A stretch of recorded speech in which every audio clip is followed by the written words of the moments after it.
Mr. President, with your indulgence, may we ask you some questions? If we promise not to ask about Grace Lee.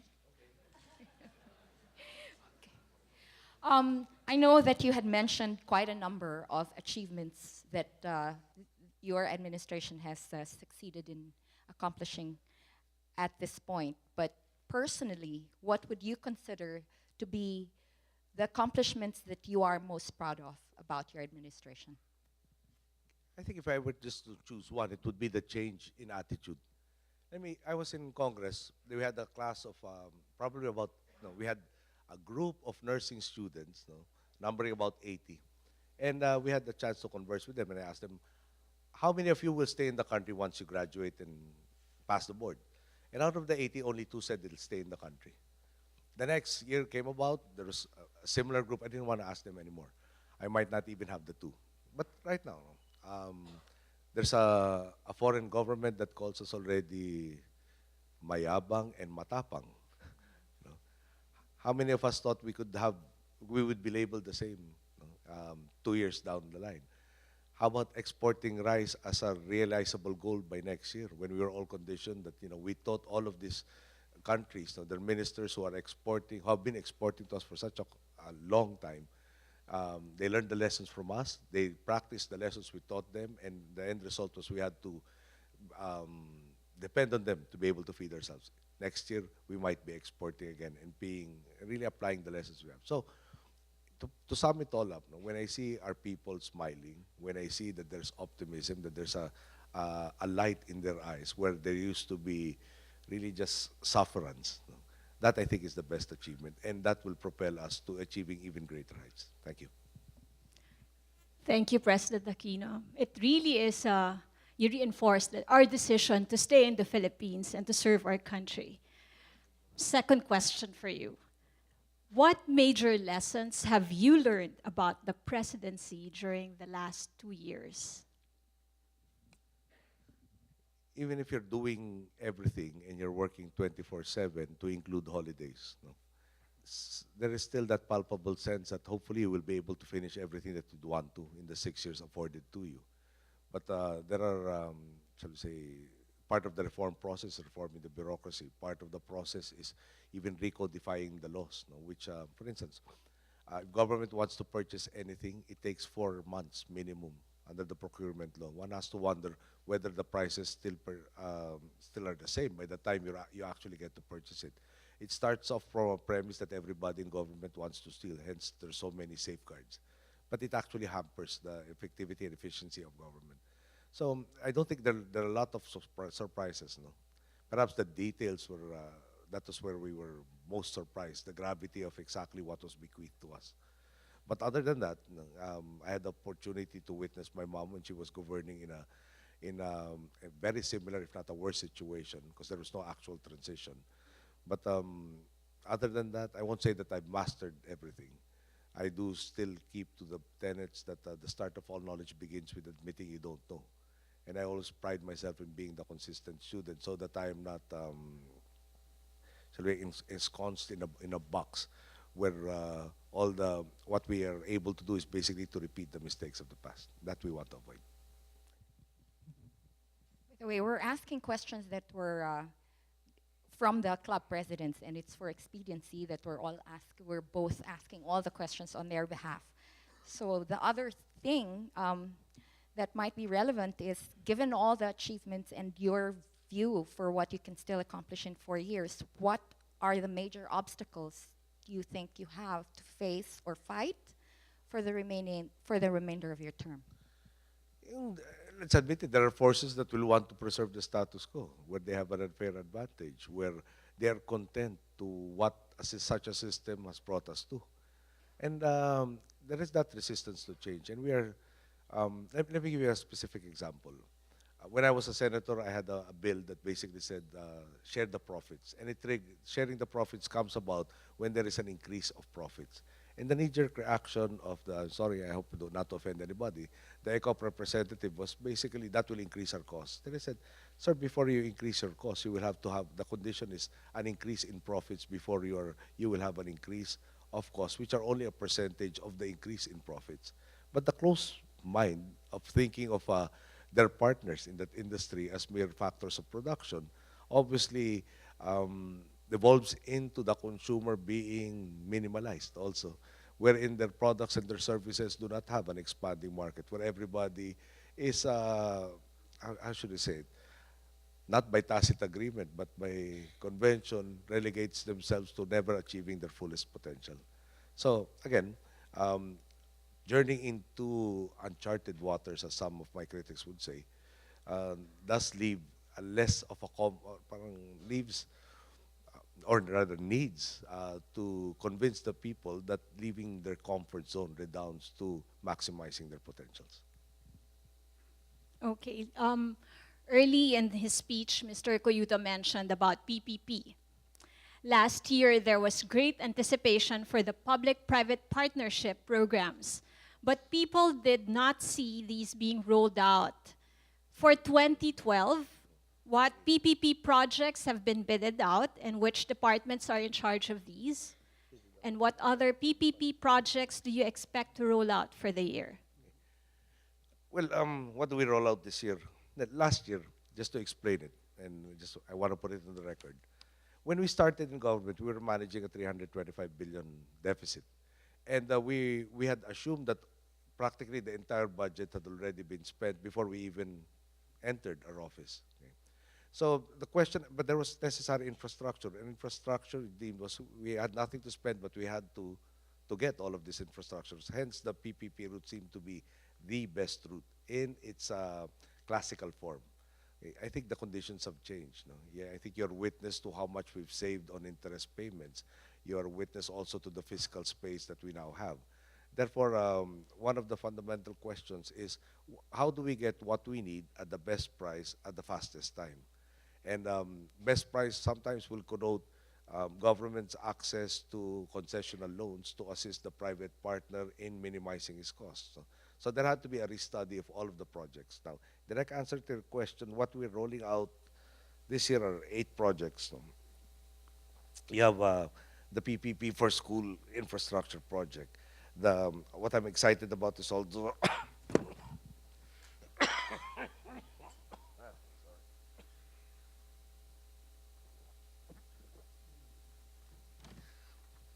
I have to take voice lessons because this is the 10th engagement I've had today. Anyway, we have the LRT Line 1 extension, which goes to Cavite.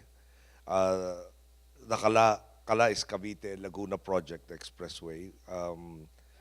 Modernization of, well, the PPP for schools is also something that I'm very interested in. Vaccine self-sufficiency project phase 2. Did I miss out anything? Automatic fare collection system for the LRT, MRT systems. Mactan, Cebu International Airport Passenger Terminal Building upgrade. Modernization of the Philippine Orthopedic Center also. These are more or less the 8 that are scheduled for this year. There might be an additional 2, subject to NEDA board approval in the coming weeks.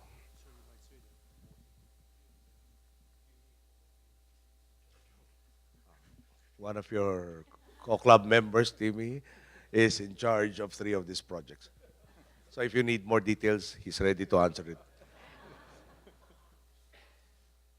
Earlier this year, we had some power outages in Mindanao, and I'm wondering if the administration has now treated the power crisis as crisis, and what the plans are to resolve the problem, I guess not only in Mindanao, but countrywide, in terms I beg of power. to disagree. There is a power problem countrywide. I'll have to berate Secretary Almendras, who's present, because he tells me we have 2,000 megawatts of surplus in Luzon, about 400 in the Visayas. And then in Mindanao, after, or are we there already? So Pulangi is operational. Then the embedded has also been put into the screen. We have 64 megawatts in Mindanao excess, which is nothing, because you have 100 megawatt plant that bogs down. No? You're back to the same equation. In Mindanao is unique, no? I don't know how many of you know, but the Agus Pulangi systems were exempted from privatization when Napocor was privatized under Ipira. Okay. Now, their generation charge, because of the reliance on hydroelectric sources is 2.90, 2 pesos and 90, let's say 3 pesos. In Luzon, it's 5 generation. In the Visayas, it's about 4. So there was that built-in advantage. But no interested parties came into Mindanao, primarily because you couldn't compete under those terms. No? And for the 10 years that they were exempted, which expired in 2011, the problem was compounded by not rehabilitating these hydroelectric plants. No? Agus 6 in particular was built in 1953, a lifespan of 30 years. And it is in 2012 that we are actually rehabilitating and improving the output from Agus 6. So let me state that again. 30-year lifespan, we're at 59 years, and it is only now that you started to address it. Okay, so there will have to be a change in the status quo there to induce a lot of the power generators to provide the sustainable and regular, dependable power. And hydro cannot be utilized to sustain the base load, primarily because it is subject to the vagaries of weather and also by the global climate change.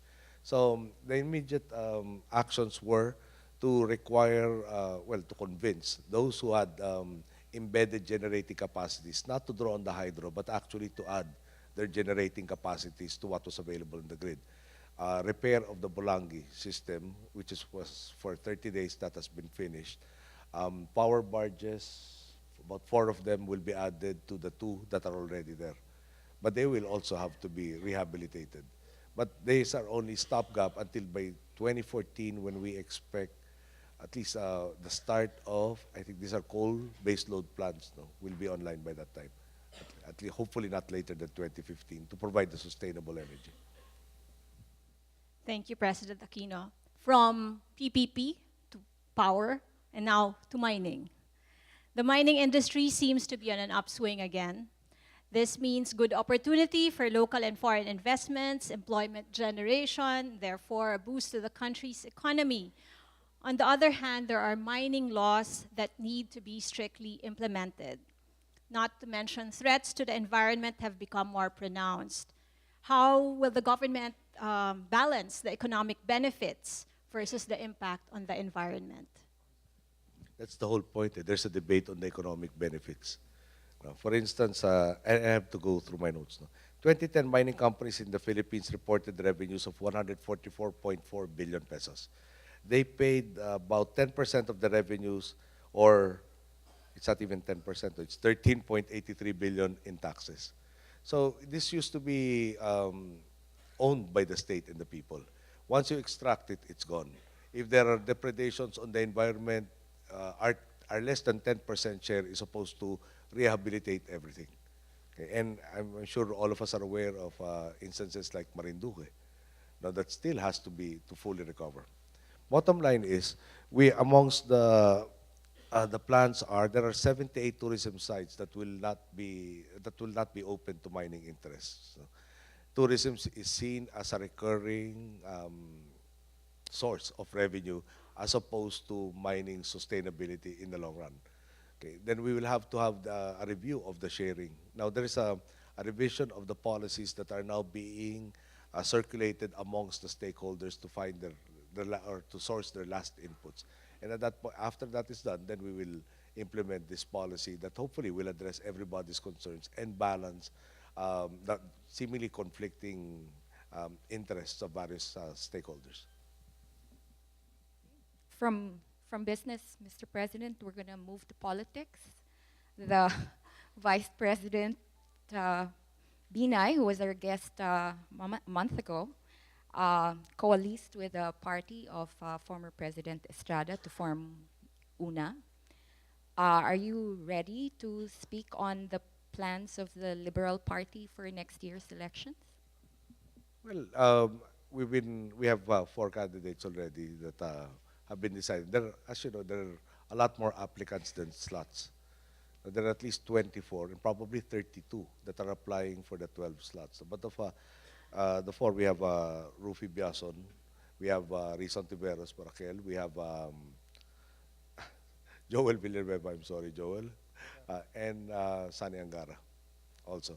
Then there are others, but I think we have talks ongoing with various coalition partners, and it'd be too premature to tell you all of the other candidates. And it would be unfair for those who are applying but might not be accepted to announce their names at this time.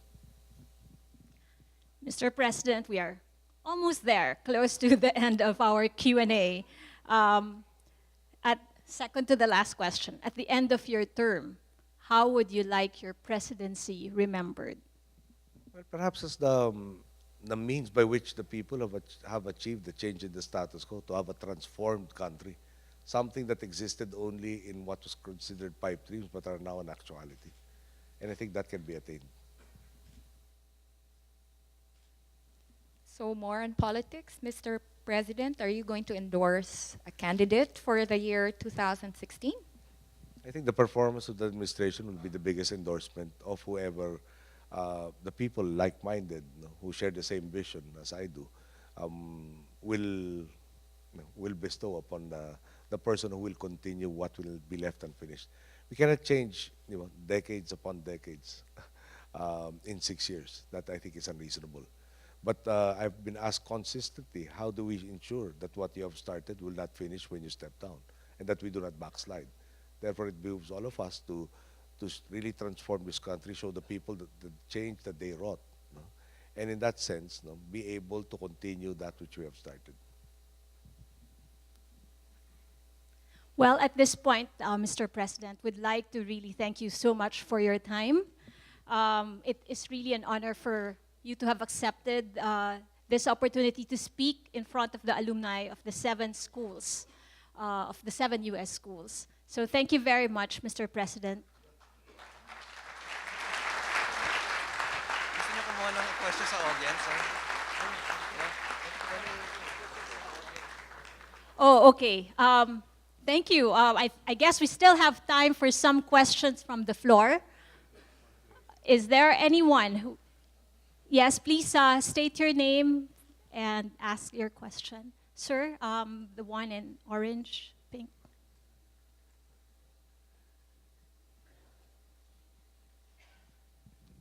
Good evening, Mr. President.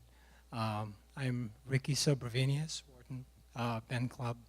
And what I wanted to ask you was, considering our very low FDIs year after year after year, our FDIs are near the bottom of Asia all the time. And that's investment. And every single Asian country that became a tiger economy had massive amounts of FDIs, which are necessary for industrialization. Now, from my own experience with American clients, trying to bring them here, one of the problems is that have been cited is our 60-40 law. I'd like to ask you what your opinion is about the 60-40 law, and if you think it should be liberalized. Thank you. Can I just, I don't know if that point about FDIs and low FDIs in our country is still exactly the same as it was before. Can I just quote PESA's report to us? PESA was created in 1995. And by 2011, they had contributed something like 1.99, what was the last number? It's 1193 or 1.995 trillion.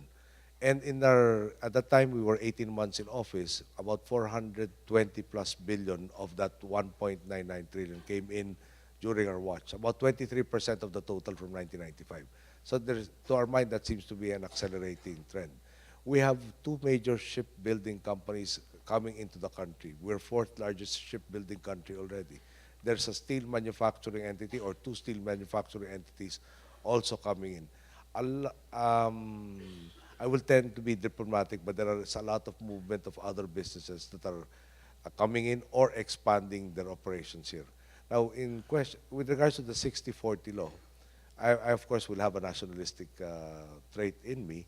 One would want to have it the majority control in Filipino hands, because at the end of the day, if something happens, there is a Filipino who will care for this country. And we might have in and out investors that I don't know if we can count on them to the same degree that they would support the drives of our country. So am I open to that? You know, I have seen so many lists of things that have to be done. In spite of the global economic downturn, our country seems to be moving up and up. So there are comparative advantages that are not reflected in the usual surveys of complaints. Thank you. Thank you. Any other questions? Yes, sir. Please come in front.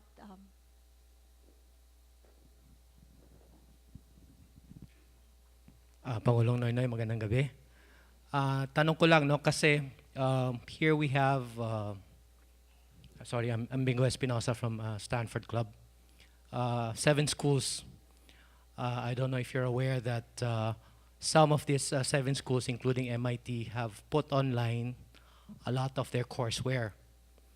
So the opportunity that the 1,000 or so, 500 plus people gathered in this room right now can be had by the poorest of the poor in the sense of getting a lecture. I'm not talking about accreditation, getting a grade. So all that is free now. So we're moving towards 200 plus lecture or courses from MIT that are free already, etc., Harvard and Stanford. So I was just wondering what CHED might be looking at in terms of reforms to take advantage of the fact that, we can sharpen the minds of the brightest of the Filipinos for free, provided there is another component, the mentoring and the coaching, or what's the right word? A little financial support, allowances and things like that, so that the best of the best, the 0.1% of our graduates every year, get to experience a little bit of what all of us in this room have been able to experience. So that is a golden opportunity, because amongst our other competitors, okay, they're not very fluent in English. Okay? When the lecture is in English, our graduates, our college students can understand it right there and then.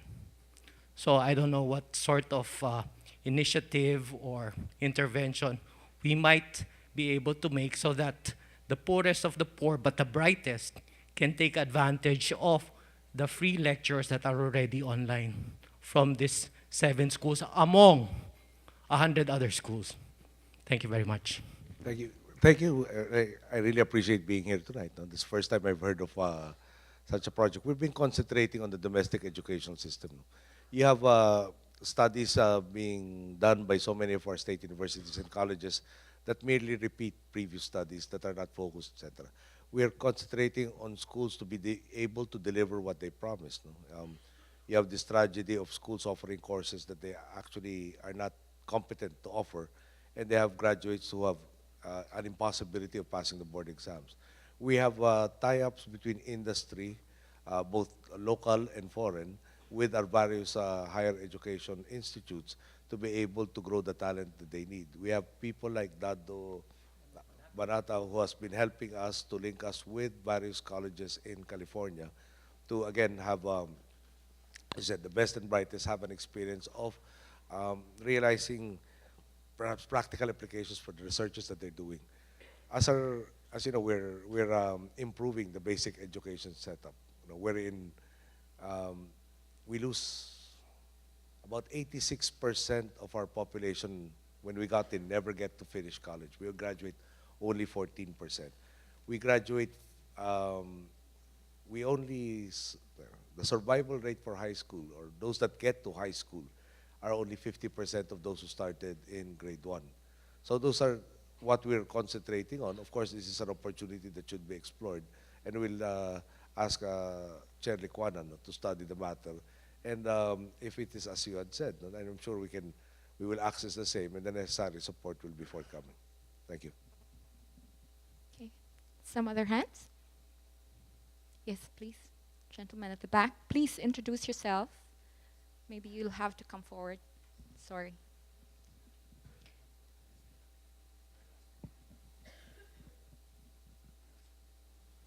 Good evening, Mr. President. My name is Pat Carage, Kellogg 99.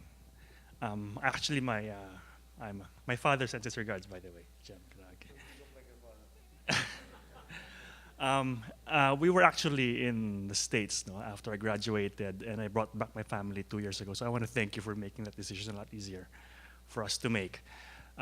Regarding corruption, you've been a breath of fresh air for a lot of us here in this room. But my biggest concern continues to be continuity. So is there anything that your administration is doing right now to ensure that there is continuity as far as your programs on anti-corruption is concerned? Again, our premise is, I'm in this position primarily because the people made it possible. Now, if the people are content and happy, if they're not excited about what has happened, then nothing in our laws will ensure continuity. But at the end of the day, all power, regardless of form of government, really emanates from the people. If the people say, we want what has transpired, we will put into office that person who will continue it, then it does continue. As I said, greatest achievement, the attitude of cynicism, apathy. No matter what we do, there's nothing that will change. Now we're hoping that after 6 years, they really realize significant transformative changes have happened and they started the process. So those who will gain most from the continuance of that will hopefully, again, facilitate the entry of a person who will continue that which has been happening. None of this could have happened if the people were not behind us. And we say that might sound cliche, but I'm sure a lot of you know what resources do we have when we started out in our campaign. How many local chapters did the LP have? We didn't have focus group discussions for our ads. We didn't even have a theme. I had something like about 40 days from the proposal to decide, competing with people who have been planning it their whole lives, or minimum 3 years before that. But it happened. We credit the people for getting us here, and therefore we are fulfilling our pledge and our contract with them. Now, in continuity, again, I cannot ensure it by myself. We are 95 million Filipinos. And I think the vast majority who are reaping the benefits of the change will provide the impetus for the continuity. Thank you. Okay. We are last two questions, down to last two questions.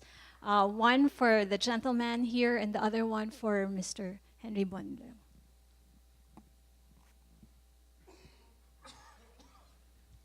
Mr. President, I'm also a foreigner, live in Manila for almost 4 years. I like Manila, I like Philippines very much.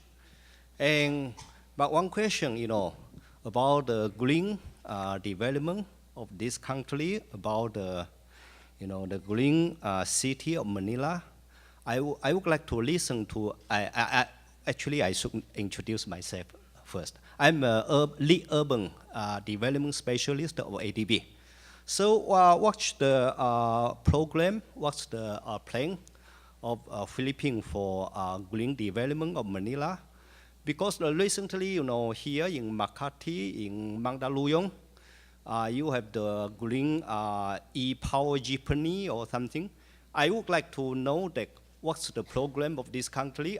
Because I believe in Manila, actually in Manila, 90% of pollution is from car emission. If we can solve the problem of the car emission, this city will be more lively. So I would like to listen to the program of the government. Thank you. Thank you. Immediate programs and projects. Actually, I did transmit to Secretary Rojas the need for, and actually they're doing it. I'm sure some of you have heard this before. No? We have emission testing centers that actually do not conduct the test. No? That's the reality. However, we did not just accuse, we decided to prove it. No? So the LTO actually conducted time and motion studies of how many vehicles a testing device can do in one day, or actual test. No? And they came up to a number of 80 vehicles. So what they did was to go through the list of reports that are submitted by these emission testing centers, and anybody who produced for a single machine more than 80 was deemed providing fraudulent data. They've been suspended, or their licenses, their permits, etc. have been revoked. That's one. Long term, well, medium term. By 2015, I'm told that we will have at least 1,000 CNG buses. ADB is helping us with the e-tricycle program that hopefully will produce 100,000 e-tricycles to replace the motorcycle-driven tricycles right now. Can I just emphasize, I don't know how many of you know, normally when there's good news, it's kind of difficult to get it out in the media. It's always the bad news that gets the headlines. But the e-tricycle, you go green, and instead of increasing costs for the operators, they actually practically double their take-home pay.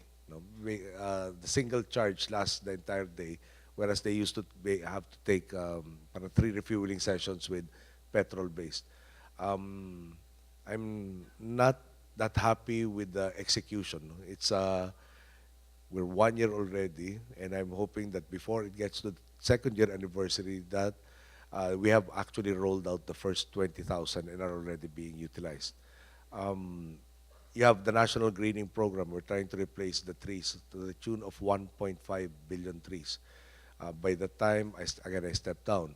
The main difference is it's not just replanting, but actually making, preserving all of these trees that will be planted as an economic activity for our upland communities. Now, what that means is they will have a conditional cash transfer program. You guard the tree, you will be provided assistance, and you will plant coffee and cacao.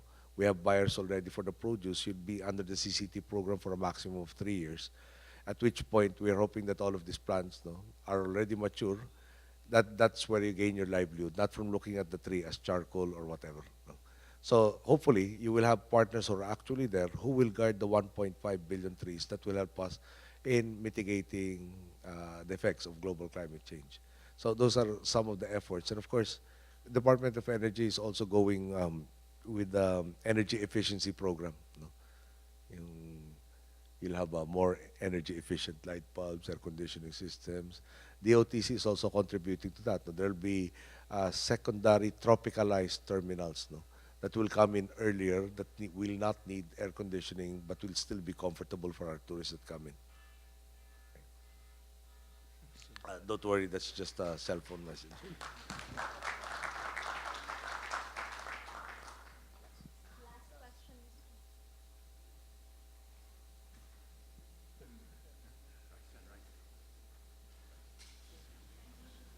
Good evening, Mr. President. Henry Lim from Harvard Business School. Being a Filipino of Chinese descent, the recent standoff in Scarborough Shore with regards to China and the Philippines has really created some tensions already, even as far as tourism is concerned, as far as our export of agricultural products concerned. And recently I had a talk with Secretary Ronald Llamas, and he was telling me that there are $35 trillion of natural gas and oil in not only in Panatac Shore, but also in the banks, or the recto banks. I said, is there any serious attempt for us to negotiate with China for a win-win solutions as far as this standoff is concerned, so that we'll lessen at least the tension between the two countries? And I think as neighbors, we should really come out with a win-win situation. So that's why we are waiting whether if there's any serious attempts, and so that at least we could see that what we can plan, at least for the future. And I think that $35 trillion, if it's going to be a 50-50% sharing, will leave us out of poverty. And this is really economics, because I think Lee Kuan Yew once said that democracy cannot fit our stomachs. It's really economics. And hopefully that we can look at that side to really lift our countrymen out of poverty.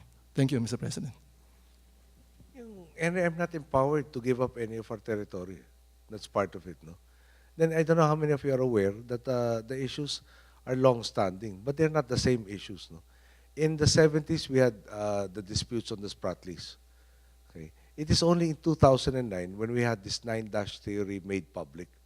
And the 9-dash expanded the claims of the Chinese government.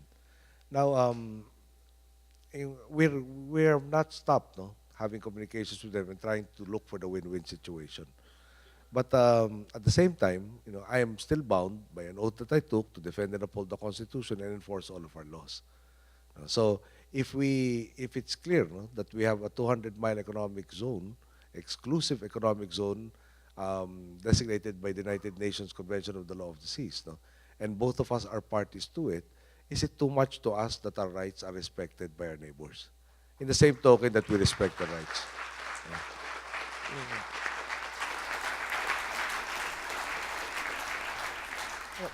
And I'm not saying that let us all consume this, no, or let us be the sole winner of exploitation of resources there. From the very beginning, I think all of us should be focused on how to improve our people's lives. No?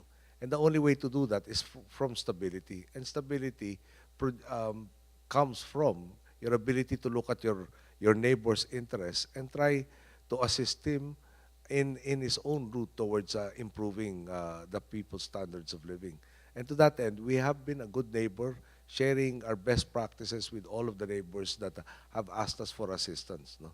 Be it in medical care practitioners, like in Japan, be it in teaching rice production, which is your business in places like, no, but in the newer ones. I think Papua New Guinea is under discussion with us. No? And again, there has to be a point when we'll say, just because you say so, we have to always say yes. No? Where do we draw the line? No? Yung Recto Bank is 80 miles from us. There are areas that are even closer, 60. So if you keep on subtracting about 30%, no? Yung 30, and not to be flippant about it, no? If we don't draw the line somewhere, will we be having claims against us on the Pasig River or other rivers? Yeah? Or the opposite bank, yeah? Parang the opposite shore. So again, we believe that we will not get to a conclusion to all of these issues, actually the singular issue, without putting ourselves in the shoes of our counterparts, and that we have been continuously doing. So we are exploring ways and means to resolve the conflict. We keep on emphasizing that we are not for conflict. We do not want to present a threat to them in any shape, manner, or form of whatsoever in terms of military action. No? I keep using a joke. So even if it were just a boxing match, they're 1.3 billion and we're 95 or 93 million. No? We will not prevail, and that is not the route. And our Constitution actually prohibits it. So I go back. No? If we are able to exploit these resources, that redounds to benefits for the entire region. We will be less dependent on oil from the Middle East and North Africa. No? And I think we should work towards easing the problems and the concerns of our respective peoples in the here and now, and not in some future date where it is not a fair solution. Thank you. With that, we conclude the question and answer portion. We'd like to thank President Aquino for his presence tonight.